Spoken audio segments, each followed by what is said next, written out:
Hello friends, the car did not start well, did not gain momentum, and stall on the go.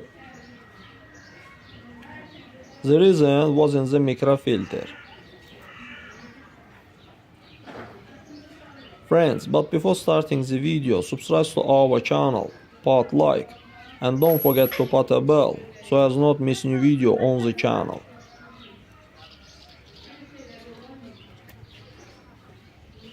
It's located in this part of the fuel rail. It filters the fuel from particles entering the injector. The microfilter must be either be changed, or cleaned, or purged. That's all guys, subscribe to our channel, put like, and don't forget to put a bell so as not miss new video on the channel.